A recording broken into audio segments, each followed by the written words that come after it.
Page 49, Reaching Out. Asking someone to be our sponsor can be daunting.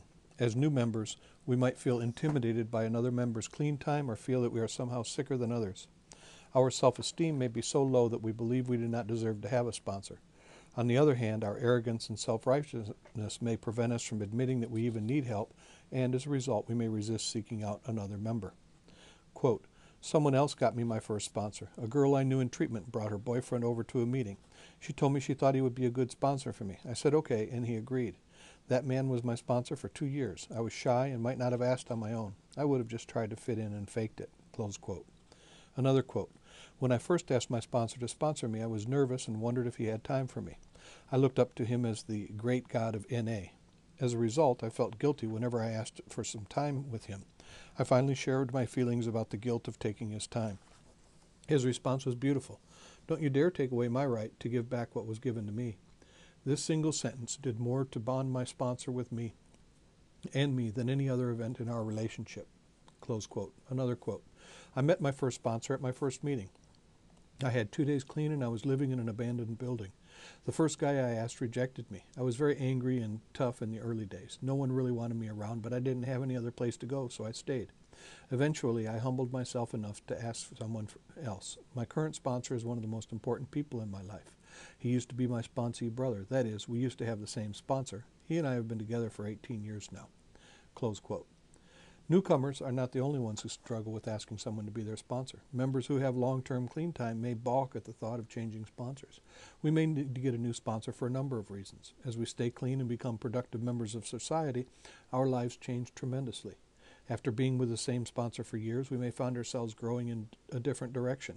Job responsibilities or career opportunities might make it necessary for either our sponsor or ourselves to move away from our present NA community. Family obligations may shorten the time our sponsor can share with us. Our sponsor may become ill, die, or maybe even relapse.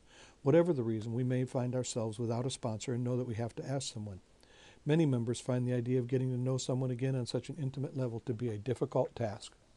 Quote, I worked hard to build a new relationship with a new sponsor, even though I was heavily grieving the last one. It's not easy to choose a sponsor under any circumstance, but it can be especially hard after we've been clean a while. I have a much clearer idea of who I am and what I need, or think I need, now than I did when I was new and found my first sponsor. That makes it much harder to remember that I can't sponsor myself. But it has also meant that I can work much more consciously on building this new relationship and that I can deal with problems in that relationship much more quickly and cleanly than I did before. Close quote. We know we can find acceptance in the NA meetings we attend, but some of us put off reaching out to someone to ask another member to be our sponsor because we fear rejection. We may not want to risk losing that feeling of being a part of. Nevertheless, we should not deny ourselves the possibility of being in this rewarding relationship simply because of our fears. Quote, with 3 years clean, I found myself stagnating in my recovery. I was not growing and I felt I needed another woman to guide me through the steps. I was afraid to change my sponsor because I didn't want to lose her friendship.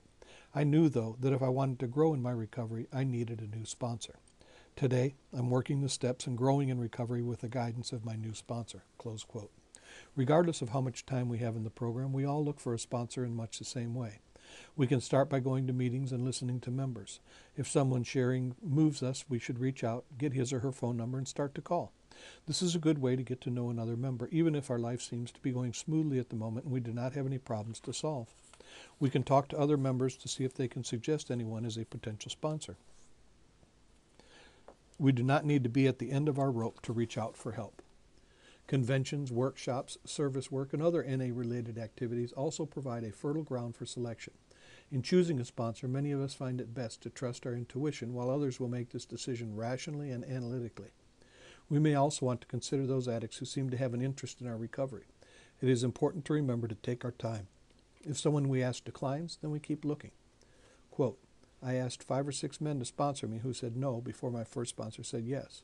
I am certain it was a loving God guiding me to the right sponsor. Close quote. Another quote. I am a very proud woman, and when the first woman I asked told me that she could not sponsor me, I felt worthless and stupid for asking her in the first place. But I kept asking people. In the end, my persistence paid off. I finally asked a woman who seemed to know how to have relationships and how to belong in NA because that was what I wanted, and she said yes. I believe that I am the kind of person who values things that are hard to get, and it was probably important for me to have to work hard to get a sponsor. The other thing that my experience with persistence taught me was how to live life on life's terms." Close quote. In communities with few NA members, we may need to seek a long-distance sponsor, someone we meet online, through service, at a convention, or through some similar means. Though not all members believe this option will work for them, some of us have had success with such relationships, particularly in small NA communities where long-distance sponsorship can be a vital link to the rest of the fellowship. Long-distance sponsorship can also be a solution for incarcerated members or those of us in hospitals or other institutions where face-to-face contact is limited. Quote, "I met my first sponsor at a regional service meeting, and although she lived over 200 miles away, I wanted what she had, and I was willing to go to any lengths to get it.